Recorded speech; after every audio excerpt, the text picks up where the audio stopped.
Jadi membantu kita untuk membangun perspektif baru, insight baru. Padahal apa sih yang penting sih? Nah, itu kadang-kadang kita bisa dibantu oleh AI. Ya. Namun bukan AI ini adalah yang melakukan penelitiannya, bukan AI itu yang melakukan penelitiannya, yang menulis, yang semuanya itu. Jadi sekarang ya AI ini kan seringkali dipahami sebagai pembantu yang bisa melakukan apapun kan. Asisten lah ya. Asisten, betul ya. Tapi itu koridor-koridor itulah yang saya kira perlu dipahami dan sekarang tim kami sedang mempersiapkan itu. Ya moga-moga ini semakin jelas nanti ke depan itu untuk panduan itu ya tidak ada kata terlambat. Karena AI sendiri kan saya bertemu dengan para rektor pada tahun 2020-an lah ya. Apa yang kita bahas? AI. Rektor-rektor di Asia pada waktu itu kita berkumpul, tidak ada satupun kampus yang sudah punya pedoman. Even kampus yang masuk top 20 dunia. Karena begitu saya tuh bertemu dengan para rektor, yang pertama saya tanya apa? You punya nggak kurikulum yang sudah mengatur tentang mata kuliah tentang AI. Kemudian kedua, sudah ada regulasi nggak tentang bagaimana proses pembelajaran berbasis AI. Jadi sekarang di kampus di Kementerian di Saintek sudah ada ya. Kemudian di kampus sebagian juga sudah ada. Jadi 2020 aja banyak kampus yang belum punya, Pak. Bahkan terakhir kampus di Asia Tenggara itu saya cek ada kampus yang top ya, saya ketemu rektornya. Ya dia juga baru menyelesaikan 2023 gitu. Baru. Iya. Jadi ini dunia yang cepat sekali kan. Cepat sekali dan kemudian juga AI sendiri juga berkembang dengan cepat sekali. Ya kalau dulu kan AI itu kan hanya untuk mendiagnosis. Sekarang AI sudah namanya agentic AI, sudah memberikan solusi dan mengeksekusi. Jadi kalau dulu mobil masuk bengkel, AI tugasnya apa? Mendeteksi masalahnya apa sih? Sekarang mobil masuk, detek masalahnya apa? Keluar solusinya apa? Keluar robot-robot langsung perbaiki. Tuntas. Iya, bahkan manusia tidak dibutuhkan di situ ya. Nah, makanya itulah sebenarnya kalau kita hanya melulu bertumbuh pada kepintaran, maka kita akan ketinggalan oleh AI.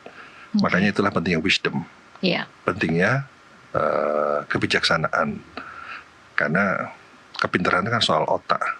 Nah, AI sudah mengganti sebagian besar kan, tapi kebijaksanaan soal hati. Kan Jack Ma pernah ngomong gitu kan, soal hati. Hati nggak bisa digantikan oleh AI. Tidak bisa digantikan oleh AI ya. Jadi makanya integritas itu bukan soal kepintaran. Ya, integritas soal karakter, soal jiwa, soal hati. Ya, yang itu nggak bisa. Prof Arief, saya ingin bahas sedikit soal bagaimana, kalau tadi kan Prof mengatakan pernah berkumpul dengan rektor-rektor, dosen-dosen tentang pedoman AI. Saya ingin tahu sebenarnya kalau ketemu nih rektor-rektor, dosen-dosen, para akademisi bicara tentang AI, apa sih tantangan yang paling, mungkin kalau tanda kutip ya, tantangan yang paling menakutkan dari datangnya AI ini? Karena kalau saya kemudian berkaca di industri lain, kan ada ketakutan jangan-jangan kalau kita membuat, mungkin dalam konteks peneliti atau membuat penelitian yang terlalu bagus, itu akan ada kecurigaan jangan-jangan ini AI gitu. Ada tidak seperti itu di kalangan peneliti? Di kalangan peneliti ya ada juga kecurigaan itu ya. Ya makanya tergantung bagaimana kita mampu membuktikan itu. Ya bahkan pada waktu pertemuan para rektor itu, misalnya gitu, ada salah seorang yang speech bagus sekali, tapi di akhirnya dia mengatakan, wah ilah speech saya dibuat oleh AI. Dia ngaku gitu lah, dia guyon gitu kan, guyon bahwa ini speech dari AI. Artinya semakin canggihnya AI bisa membuat speech seperti sekarang ini, kata beliau itu. Nah itulah kira-kira serba-serbi lah, ada dinamika ya, bagaimana regulasi AI apalagi berkaitan dengan etik. Nah sekarang AI watermarking sudah berkembang lagi. Bagaimana kita supaya memahami ownership dari karya AI itu.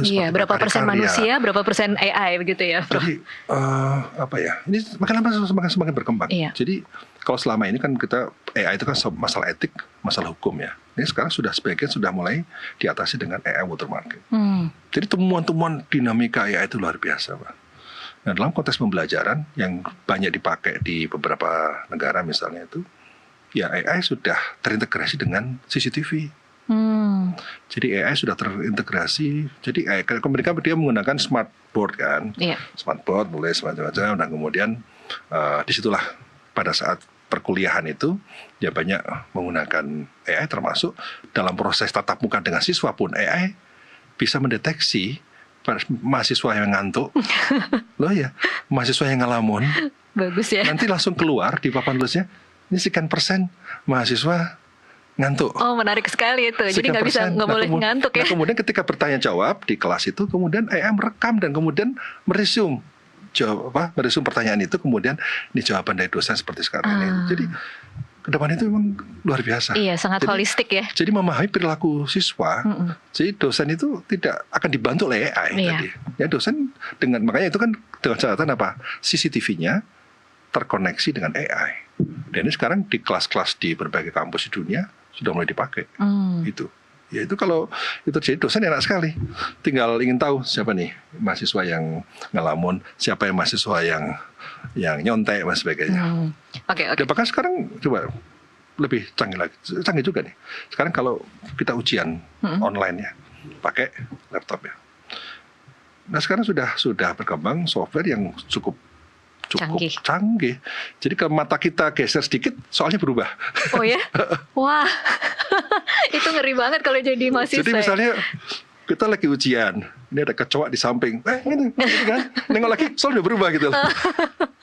Sudah secanggih itu. Nah, jangan kan ini mau makanya itu kan untuk orang nyontek udah susah. Udah susah, iya. Jadi ya sistem seharusnya lebih digunakan untuk hal-hal seperti itu ya. Iya, makanya itu tiba-tiba kita lagi tiba-tiba tikus lewat.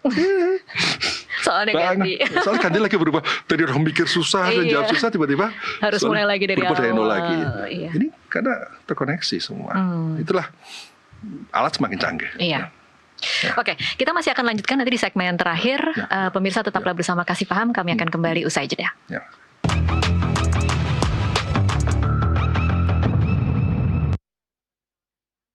Pemirsa, terima kasih Anda masih bersama Kasih Paham. Saya masih bersama dengan Prof. Arief. Prof. Arief, kalau Anda diberi kewenangan penuh untuk memperbaiki integritas peneliti Indonesia, ini mungkin bicaranya dalam rangka mencegah hal-hal yang seperti itu terulang lagi. Jadi memang bagaimana caranya memastikan bahwa peneliti-peneliti kita meskipun dari independen, berangkat ke luar negeri, itu benar-benar peneliti yang kita bisa percaya integritasnya.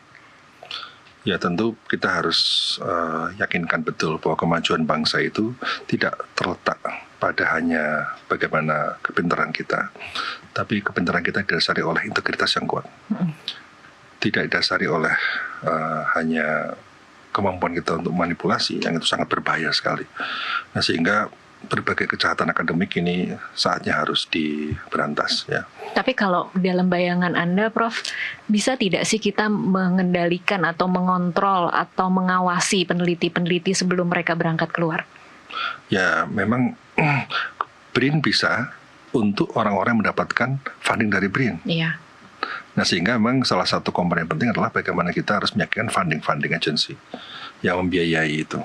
Dan kemudian ini menjadi awareness mereka bahwa karya yang harus dibiayai adalah karya-karya yang berkualitas, karya-karya yang orisinal, karya-karya yang menjunjung tinggi integritas, yang menjunjung tinggi kejujuran akademik. Karena sebenarnya memang yang membuat masyarakat akademik itu eksis, itu karena apa? Karena kejujurannya. Betul. Jadi kejujuran akademik itu sesuatu yang tidak bisa ditawar-tawar. Dan bahkan sekarang pun sudah masuk ya dalam ranah hukum kan. Di KUHP kan juga sudah muncul kan manipulasi dalam riset, yang bohong-bohong dalam riset, itu bisa diproses. Ya, artinya memang instrumen-instrumen untuk membangun integritas itu ada instrumen yang sifatnya pencegahan, ada instrumen yang sifatnya untuk represif ya, dalam arti masuk dalam ranah hukum untuk membangun efek jerah Ya saya kira itu. Nah jadi kita perlu untuk menyiapkan itu semuanya, menyiapkan instrumen-instrumen pencegahan yang tadi, dan itu harus semakin canggih ya, karena modusnya canggih, ya instrumen untuk mencegah, instrumen untuk mengawasi juga harus lebih canggih lagi ya. Dan pasti dalam dunia ini orang yang pinter tapi manipulator, yang pinter tapi berbohong, yang pinter tapi memalsukan dan membuat sesuatu tidak tidak sesuai dengan fakta, ya itulah yang harus kita selesaikan. Ya dalam arti ya harus kita cegah betul praktek-praktek seperti itu. Oke. Terakhir Prof, pesan untuk peneliti-peneliti muda setelah kasus ini agar mereka tetap semangat untuk melakukan penelitian, tapi di sisi lain juga tetap semangat juga menjaga integritas mereka, sehingga mereka bisa bukan mengejar kuantitas mungkin ya Prof ya, lebih mengejar kualitas dari penelitian itu. Bukan mengejar 200 grand per 2 tahun, tapi lebih mengejar kualitas dari satu penelitian. Ya, reputasi akademik itu bersumber dari 1, kompetensi, kualitas keilmuan kita, 2, integritas akademik kita. Jadi 2 hal inilah yang bisa membangun reputasi kita. Dan tentu kita hidup ini kan yang penting kan reputasi. Betul. Reputasi itu akan dibawa sampai kapanpun. Ya. Bahkan ada pepatah yang mengatakan, kalau kita kehilangan uang, sebenarnya kita nggak kehilangan apa-apa. Kalau kita kehilangan kesehatan, kita kehilangan sesuatu. Tapi kalau kita kehilangan karakter, kita kehilangan segalanya. Nah, karena itu, jagalah karakter kita, perkuat karakter kita untuk bisa terus membangun reputasi kita. Tentu reputasi individu itu akan berdampak pada reputasi kolektif, reputasi bangsa. Tentu reputasi bangsa ini sangat penting sebagai bagian dari diplomasi internasional kita. Dan reputasi global juga penting sebagai salah satu modal bagi kita dalam hal memberikan kontribusi bagi kemajuan ilmu pengetahuan di dunia. Karena orang yang mendapatkan ilmu baru yang berasal dari orang yang punya integritas, punya reputasi, maka dengan mudah orang akan menerima. Tapi begitu kita tidak punya reputasi, karena integritas kita terganggu, maka tertutup pintu kontribusi kita untuk kemajuan ekonomi, kemajuan ilmu pengetahuan global. Nah, sehingga sekali lagi niat kita bangun reputasi adalah niat kita untuk sharing pada dunia global, sharing pada masyarakat global. Inilah kontribusi Indonesia untuk dunia melalui sains, melalui ilmu pengetahuan. Iya, seperti kata Prof. Arief tadi ya, menjernihkan motivasi, itu yang penting ya. Terima kasih Prof. Arief untuk waktunya bersama kami di Kasih Paham. Terima kasih. Pemirsa, kasus ini mungkin akan selesai melalui verifikasi dan juga investigasi. Namun pekerjaan rumah yang jauh lebih penting adalah memastikan kepercayaan terhadap riset Indonesia tetap terjaga. Karena pada akhirnya, integritas adalah modal utama ilmu pengetahuan. Sampai jumpa di Kasih Paham berikutnya.